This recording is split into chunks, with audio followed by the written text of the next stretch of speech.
Black woman. Beautiful, powerful, resilient female of African descent with skin kissed by the sun. Conversation.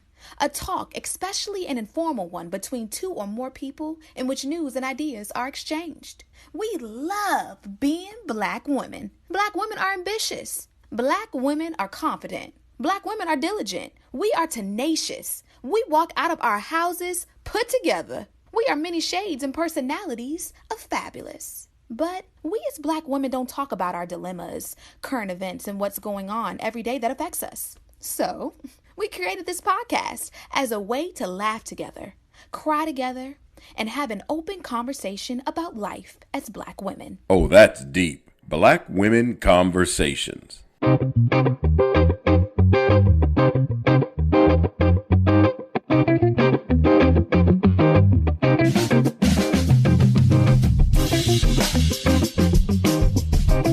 Hey, Nicole. Hey, Janine. How's your week been? It's been, I was on call last week. We talked about that last week. And then this week, I'm not on call, but I've been at the hospital every single day this week. So, today I'm off, but obviously I'm in scrubs still today. I was about to say you don't look off. I'm almost off, but I'm excited because this weekend I get to see, one of my sorority sisters. She's getting married. So I'll be going to New Orleans. I have another birthday gathering. It's good to be vaccinated and out and about just a little bit. Isn't it? Just a little bit. Isn't it? Well, that's exciting. You get to have some fun this weekend at least. And I'm glad that you are not on call. But you did say that you are off in the whole month of June, correct? So you won't be on call for at least another month, correct? We gonna see. We'll see. Yeah. We'll see. So what did you do this week, Johnny? I haven't really been doing anything but working, which is really crazy because now that I can go outside, you'd think that I would be like out and about. But, this is busy season and it seems that everyone who has missed an event decided that as soon as outside opened, their event was going to happen. So now it's just event after event after event after event after event, which I'm not mad at because we've spent almost 2 years inside. So I like to be out. I'm not mad. But I would like to get to the point where the event is happening so that I can actually be outside, But is outside opening? Yeah. Is it open yet?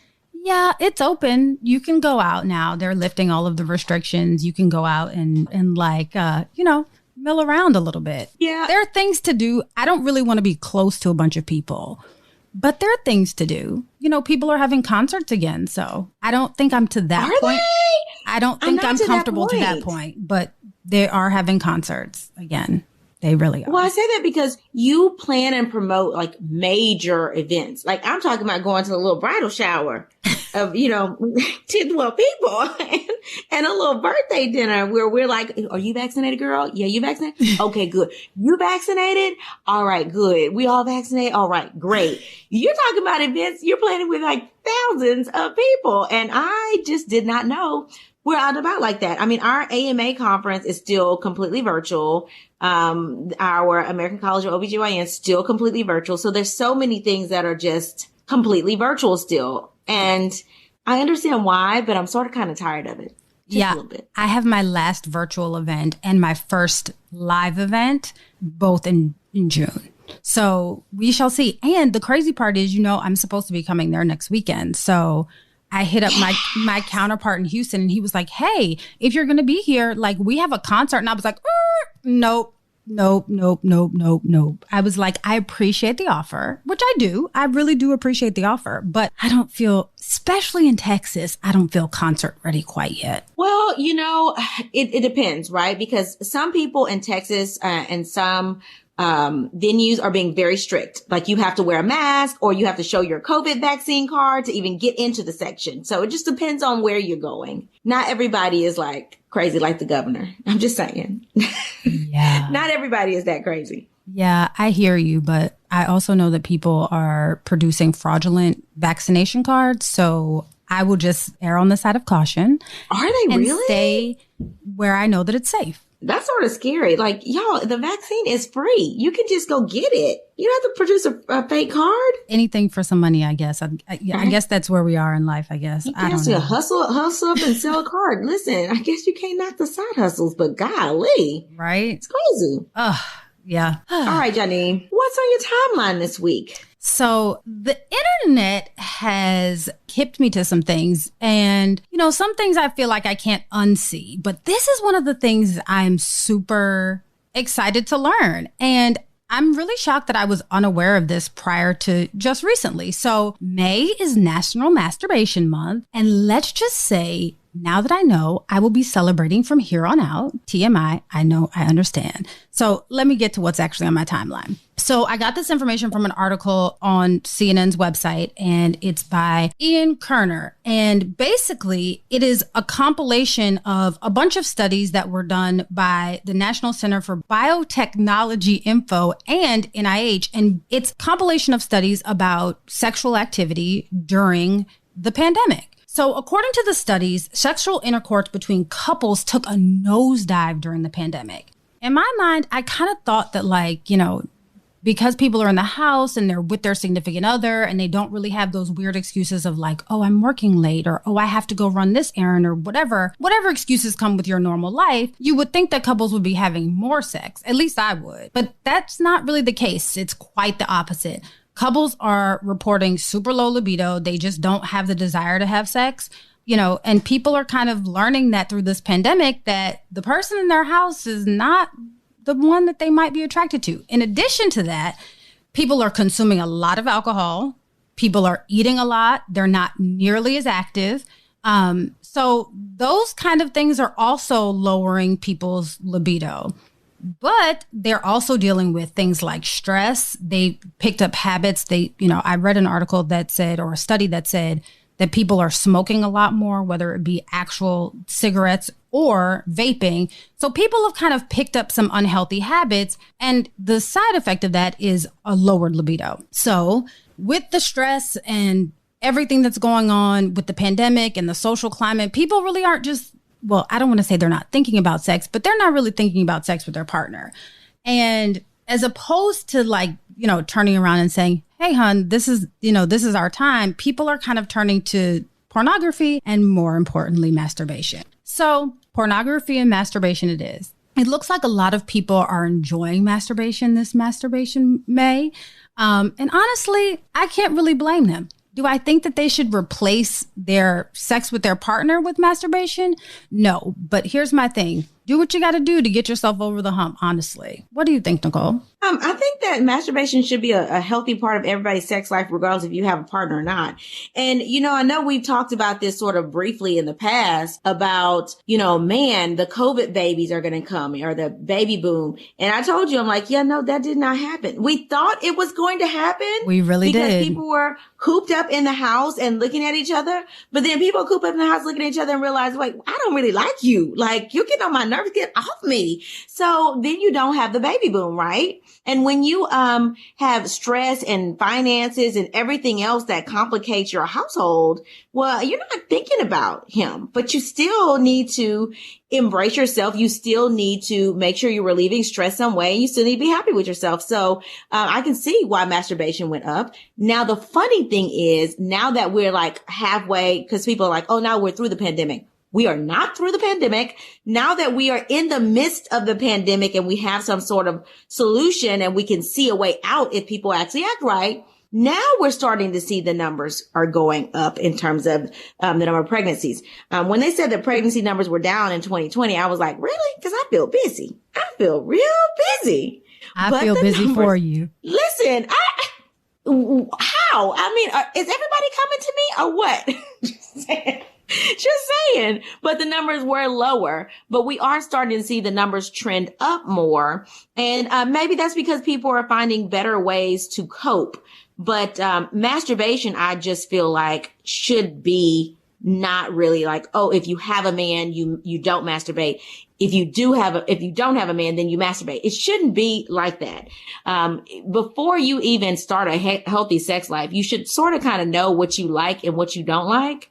you can't really get to know what you like and don't like unless you figure out where the things are, right? You shouldn't go into a sexual relationship not realizing the number of holes down there. And women, you know what I'm talking about. Like, people think that you pee and poop through the same hole, or that the clitoris is like inside the vagina. Like, those things are like straight up myths. We need to educate ourselves better, but you need to familiarize yourself with your body. And I think that enough women don't do that.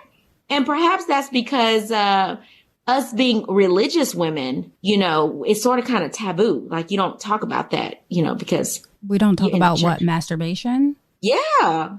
I always am very hesitant about people who think that you should not talk about sex and masturbation as a Christian specifically, because my question to them is then, how do baby Christians get here? Girl, they think it's delivered by the start. You know, my husband, you know, I'm in the, you know, that's our lives. I know when we freely talk about this, because obviously I talk about this kind of stuff every day, but a lot of people, it is very taboo. But well, here's the thing. We're going to make it not taboo. Here's the other thing. I understand the thought process of maybe you shouldn't necessarily talk about it, because I feel like, you know, save some, keep some, always have some, right? Like, you shouldn't tell everything. But masturbation is kind of important, right? Like, we talk about people wanting to be or needing to be celibate. I don't think it's very realistic to think that people are going to maintain celibacy without some sort of satisfaction. That's just me. So pick one. Honestly, like, for all of the super Christians out there, pick one. Either say, yes, people can have sex, which I'm not condoning that before marriage. I'm not condoning that. But if that's what, you know, you choose, that's on you. Or they can masturbate. Now, I'm condoning masturbation because I have not read anything in the Bible. And don't y'all start sending me scriptures about why you know, not to get some in your DM. Don't do it, because guess what? Don't do it. Don't do it.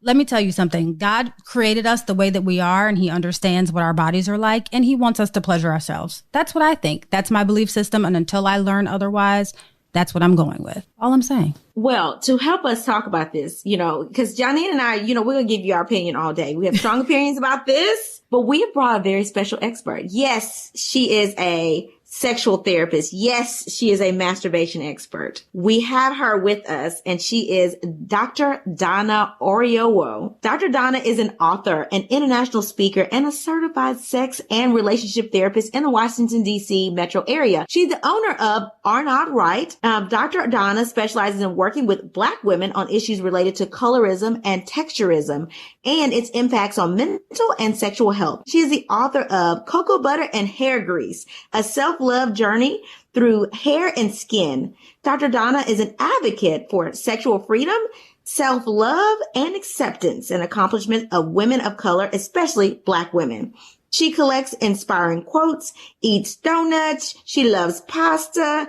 And she's my kind of girl. She stays at home because of the COVID or Rona. Dr. Donna, welcome to the podcast. Thank you for having me. So Dr. Donna, you know, I have to ask, you know, Janine and I were talking about how things are opening back up. So are you still staying at home because of COVID or Rona? Or are you out and about now? I am vaccinated and still in my house. That's what I'm talking about. She said, I'm just saying, just because we are over COVID does not mean that COVID is over. Amen. Say that again, Dr. Donna. Real talk, please. I'm watching people tell me basically, oh, the pandemic is over. I'm like, where? Right. Where? I thought people were still dying from COVID. People are. You trying to convince me of something? I'm looking like, we don't even have enough people vaccinated for herd protection yet. Nowhere near enough. You're so right. Let's talk about something more exciting. Let's talk about masturbation. Okay. In the month of May? Yes. Of course. Okay, so Dr. Donna, until this year, I didn't even know that there was a masturbation month. Where have I been all of my life? People have a weird stigma about masturbation. Where does that come from, and why are people so hesitant about pleasuring themselves? Honestly, I feel like there's so much in that one question, right? So number one, you could argue that the country that America was founded on Judeo-Christian ethics, which basically say that, you know, sex is for procreation only, and anything about sex is only for procreation. So it's not about your pleasure. It's about making a baby. So you could start there. You could argue that. You could also argue that people don't know their bodies and don't want you to know your body, right? You could even argue from there that when in a relationship, particularly when a woman is in a relationship, women are often taught, that your role is really just to make other people feel good. So if you know what makes you feel good, now you're putting people in a compromised position of not knowing how to make you feel good. And really, you shouldn't do that because it's intimidating to others. So, really, take your pick. Which route would you like to go? You're right. All of these things end up being factors in masturbation. I'm like, if you have control of your own pleasure, what kind of nonsense are you about to accept from others? That's a good point. I know that we talked about like Christians and stigma, and should all women masturbate in your opinion? Oh, okay. That's all people. All people should masturbate. All people. I don't care what kind of appendages you got down low. I don't care if it's all male looking, all female looking, or if it's somewhere on the in-between. Intersex folk too. It is time to masturbate. Know your body. I'm like, the body is an amazing thing. And the clitoris only got one daggone purpose. It don't do nothing but get pleasure. I'm like, well, why is it there? If it wasn't meant for your pleasure, double your pleasure, double your fun. Go ahead, play with that thing. So, can I unpack something real quick? Sure. So, oftentimes when we hear pleasure, we don't hear the fullness of what we're saying, right? I think that in a lot of ways, we've reduced pleasure just to, you feel good and that's it. But pleasure is so much more than that. Pleasure, especially in today's world where we are often taught that we should just simply tolerate various levels of pain. Pleasure means that you are actually, number one, not actively engaged in pain unless it brings you pleasure, and that you are actively seeking out something that makes you feel good, which is good for your mental, emotional, and physical health. Masturbation has a plethora of benefits, including lower blood pressure, including being able to help you get rid of a headache, including being able to help you reduce pain, physical pain, especially cramps. Like, that's just masturbation right there. Masturbation is actually a mindfulness practice. If you are masturbating, you are, generally speaking, focusing on you in that moment, or others if you're doing mutual masturbation. But it means that you are focused on the one thing. What is mindfulness other than trying to be in the here and now? If you're focused on your pleasure, you are actively engaged in a mindfulness practice. So meditate and masturbate. So tell me, I know you said the benefits of masturbation. Tell me what those benefits are compared to just having a healthy sex life.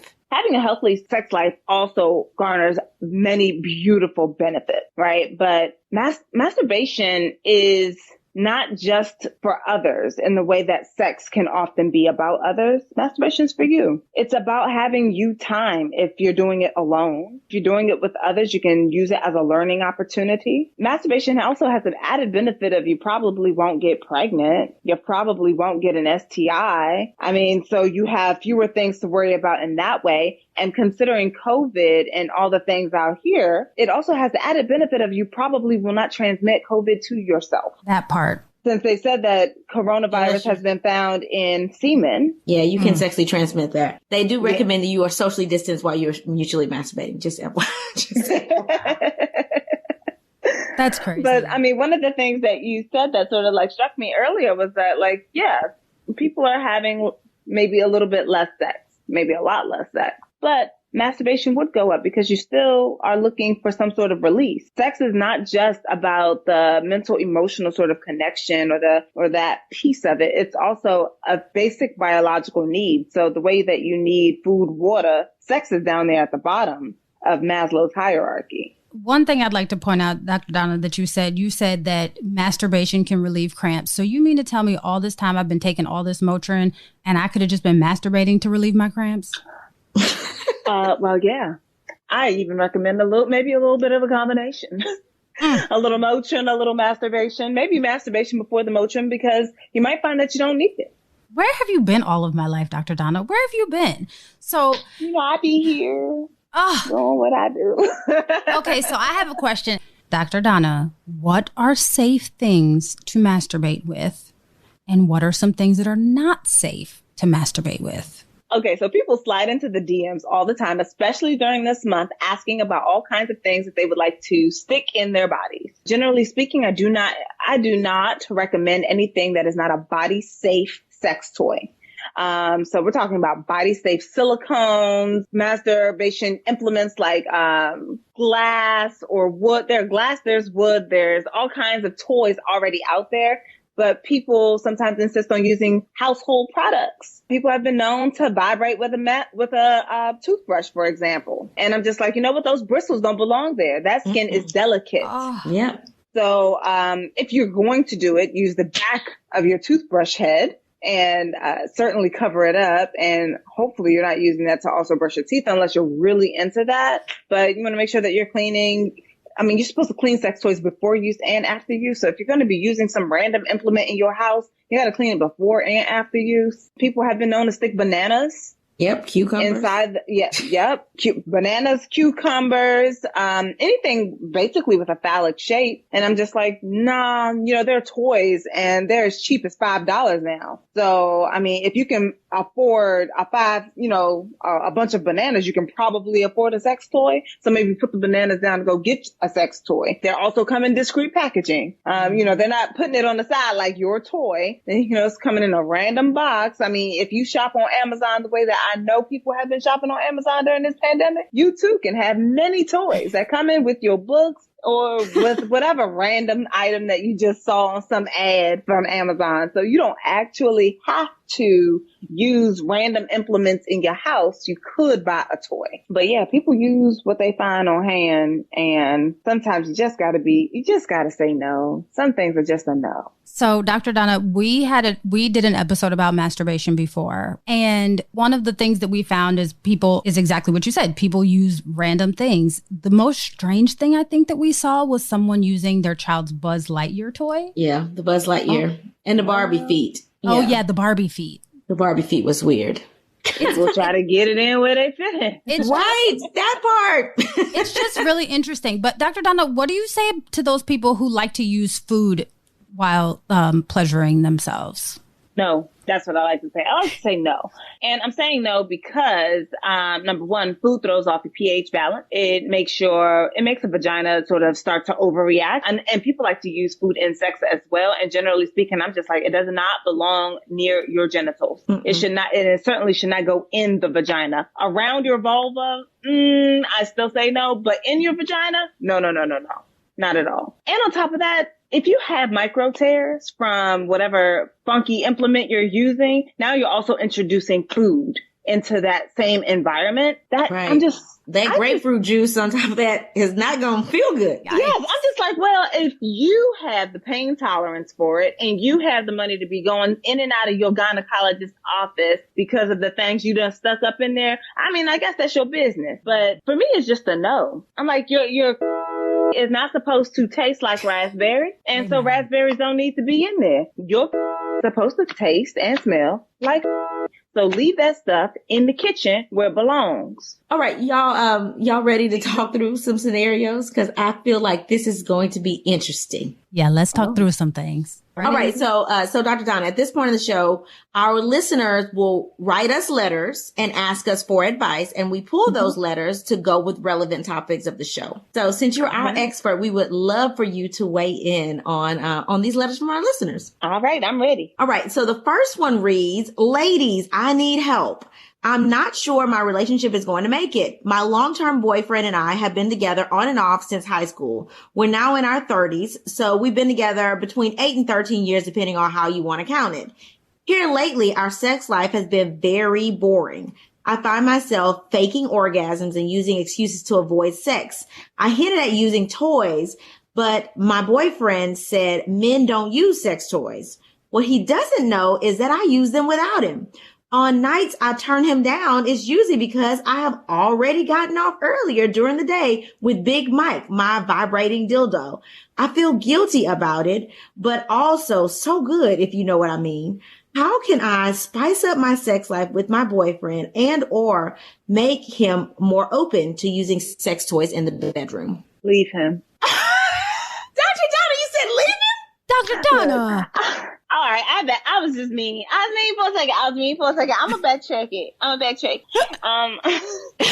'Cause you're right. That ain't right. Don't take that advice, sis. Don't take that advice. So, I like to preface this by saying that whatever you take of this advice is your responsibility. Right. Right. Amen. I am a therapist. I am not your therapist. So let's start there. But what I'm hearing, like when I hear something like this, of course I would want a whole lot more information, but I'm like, what is going on in your relationship that the sex has gotten to the place where it is boring? And is the boring you? Is the boring them? Is the boring a combination of things? Because right now what I'm hearing is that there's generally a lack of communication about what she wants and what she needs, and maybe a lack of communication about what he likes and what he wants and what he needs. So if his needs are being fulfilled, he's not saying the reason to do anything different. You are out here faking orgasm, then you are giving permission for boring sex to continue. Yeah. How can anyone know to do something different or know that you need something different if you are putting on Oscar Academy worthy performances about the sex that you are receiving? If you don't like it, you have to speak up. And sometimes it's as simple as, ooh, move to the left. Don't move. Stay right there. Kiss me right here. Do that a little harder. Whatever it is that you're looking for, you have to say it. Sometimes you say it in the moment, and sometimes you have to say it outside of there. I generally recommend a yes, no, maybe list. I swear I talk about the yes, no, maybe list all the time. But it has a list of sexual acts. Usually the ones that I've seen are in alphabetical order, but it gives you an opportunity to have a longer conversation. They would do one, you would do one, and then you come back together.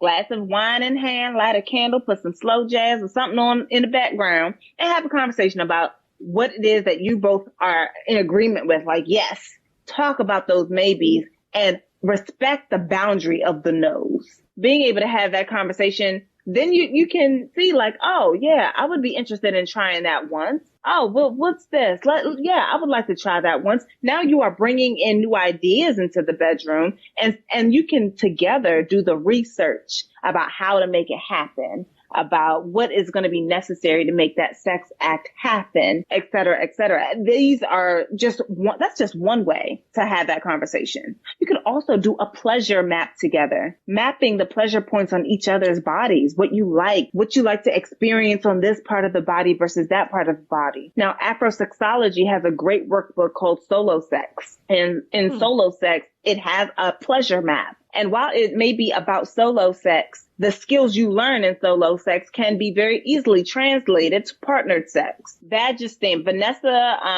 Vagesteem has a class on pleasure mapping. So, you gotta obviously get on the mailing list so that you don't miss out, because let me tell you, them tickets, they be gone. They be gone. She has a great pleasure mapping class. You and your boo thing, y'all sit together, you watch it together, you learn a little bit something about each other. You get to be in a fun environment learning while at the same time improving your sex life. There are plenty of opportunities to learn and to come together in what it is that you're wanting to do sexually that would allow you to expand the conversation and expand both of y'all's skill sets while being subtle about it. You gotta say what is working and what's not working, so that you can actually do something to resolve it. And where it comes to the sex toys, when I hear, oh, no, because real men don't use sex toys, I'm like, real men also want to do what they can to make sure that their partners are pleased. And if your partner is not willing to do what is pleasurable for you, what I'm hearing is he don't really care about your pleasure. That's why my first thought was leave him. He don't care about you. He is having pleasure, and so he is not worried about your pleasure. And to me, that's an alarm bell. Because if he's not worried about your pleasure here, chances are that is a universal problem, because what happens here tends to go in other places. So if he's not worried about your pleasure here, he's probably not worried about what you want, need, or what would bring you happiness in other spaces. But the same is true for you, sis, faking orgasms. If you're faking it here, where else in your relationship are you faking it? Both of y'all are responsible for your sex life right now, and I need y'all to get it together. Wow, Dr. Donna, that's crazy that you turned it like that, because you don't ever really think about it like that. Let me tell you that people have whole relationships on Facebook, can't stand each other in real life. Ooh, you so right. Oh, we talk about I'm this looking like, all don't the talk to time. me about the fact that y'all not having sex. I'm looking like, do you even like them? You right. You faking orgasms, and they are content to continue because you are giving confirmation that they are doing a bang up job. So it sounds like, because I know this listener is sort of sounded like she's trying to figure out how to discreetly say it. But from what I'm hearing you say, Dr. Donna, because you know I'm blunt too, is she has got to address the issue head on, whether that's through going to counseling or bringing it up directly and saying, hey, Houston, we have a problem. Yeah. And let's work on our problem. Now, I gave the subtle way, right? I mean, you can watch a little porn together and be like, oh, I want to try that. Oh, I think we got subtle. This. We got this better than them. Come on. Yeah. Let's do a play-by-play. We got to blow this couple out the water. We know what we doing. You can get a Cosmo magazine. All they do is talk about sex. So pick an article. Be like, you see this? Let's try this. I want to try this. Let's bring this into the bedroom. Let's give it a try and let's give a rating system. You can ask about your performance in the bedroom. What do you like about our sex life? What would you love to see changed or improved? You bring it in as a conversation about you, and then you also get to do tit for tat. Like, you know what I like about our sex life is this. This makes me really happy. I believe in a compliment sandwich, right? You know, you give the stroke, you give the great feedback, you go on and tell them this is not working, and then you end with a little bit of positive. So positive, a little bit of here's your improvement space, and positive again. I don't always do that. I believe in a open face sandwich. So I might give you the compliment, but I'm looking like I don't want us to miss that this is what is missing in what we're doing. Yep. So let me bring this back forward, full circle. This don't work. How will we fix it? That's where I am. I like that compliment sandwich. Here's the thing. I'm not as direct. Well, I take that back. I'm probably as direct as both of you. I don't like hurting people's feelings. And oftentimes we know that men's ego is wrapped up in their performance. So I don't really know how to broach the subject of being like, you know what, this sex is kind of whack. I think that's where Dr. Donna's like, yes, no, maybe list. That's actually a good, like, no one's beating each other up about that, right? It's just like, what would you be willing to try? I agree, but he seems to be pretty closed-minded. His first response was, men don't need sex toys. It doesn't seem like he's super open-minded. So, that's why I say leave. And you Dr. Donna, honestly, I kind of, after we talked about this for a while, I kind of am going with your first thought. I think this might, you all are just boyfriend and girlfriend. Girl, there are plenty of fish in the sea. If sex is important to you and your partner is not willing to help you with the thing that is important to you, why are they your partner? Yeah. They're not willing to invest time or put aside their ego for your pleasure and happiness. What is the purpose? I'm like, this is a moment of compromise. It's not asking too much to say that I want there to be actual concerted efforts toward meeting it. And I definitely understand the part where people say, well, I don't want to hurt their feelings. But here's the thing. The only person's feelings that you're truly responsible for are your own. Mm-hmm.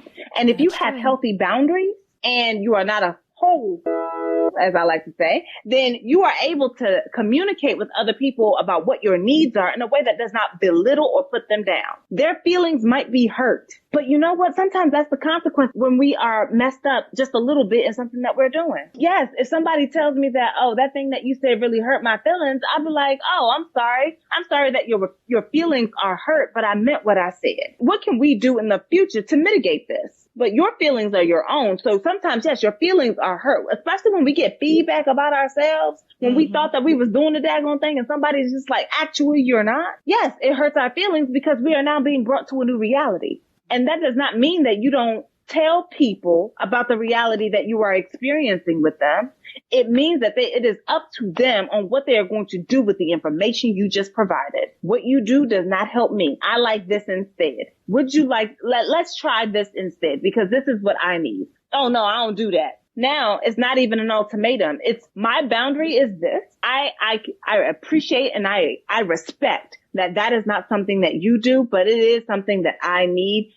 And because of that, I'm going to have to say that we need to part ways. I have really enjoyed our time together, but this does not work for me. And I need to make sure that you also find something that works for you. I agree with that. I mean, but you have to give them the opportunity because we don't know how she broached this subject, right, of the sex toys. You know, it could have been a joke. It could have been something in passing. So I think she has to present the opportunity first, which is why I like the suggestions Dr. Donna gave. So give him the opportunity first. But if he has a closed mind to it, then that's when you say, okay, well, this is what I need. And if you're not willing to give me what I need, then you got to move on. But give him the opportunity to actually say yes or no. And then it's sort of show and tell. Because if a man wants to stay with you, they will do what it takes to make sure that you are fulfilled. Well, people in general are taught that once you know how to have sex with one person, now you know how to have sex with anybody. And that can be furthest for them from the truth. Yeah. Everybody has a different body. And if we are not honoring that, because we are treating people the way we would like to treat them, right? Because we say things like, treat people the way you want to be treated. And I'm like, no, treat people the way they want to be treated. Yes, and that Dr. includes Donna. the bedroom. Yes, that Dr. includes the bedroom. So if you're treating them the way they want to be treated, do you know what that means? It means that you're asking them questions.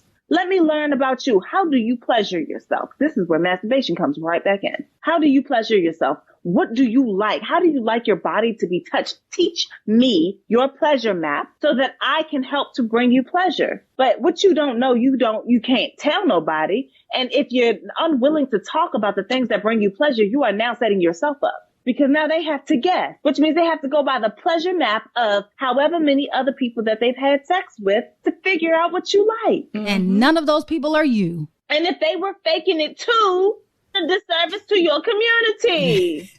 That's so funny. Oh, I like that. Okay, Dr. Donna, we have another letter. This one has no intro. They don't even say hi to us, Nicole. They just go right in, which I'm not mad at. So it says, my husband and I have been together for 10 years and we've been married for 5. Our relationship is amazing and I have no complaints except one. The sex has never really been spectacular. It's been consistent, just not that great. Where my husband lacked in stroke, he made up for in other ways.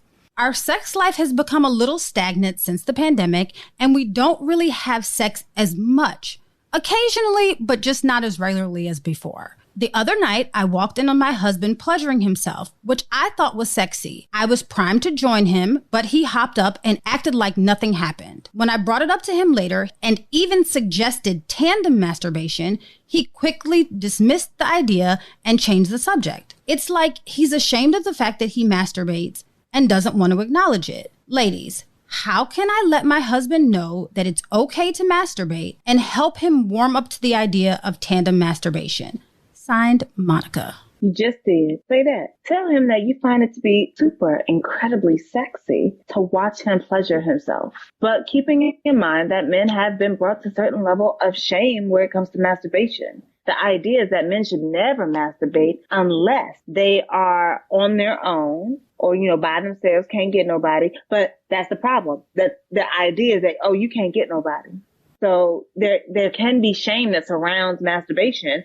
And people are generally taught that if you're in a relationship, you shouldn't be masturbating at all. And that you are basically saying something bad about your partner by wanting or needing to masturbate at all. That you're supposed to be using your partner. But that's the problem, right? Using your partner. I'm looking like your partner is not something that you masturbate into unless y'all are into that. Unless that is something that y'all are both okay with. If you want tandem masturbation, number one, you got to warm him up to the idea of it. And that starts with letting him know that you think it's one of the most incredibly sexy things that you've seen and that you would like him to watch you as you masturbate. Have the conversation. But I would also note that, stagnant sex lives since the pandemic, we are in a pandemic.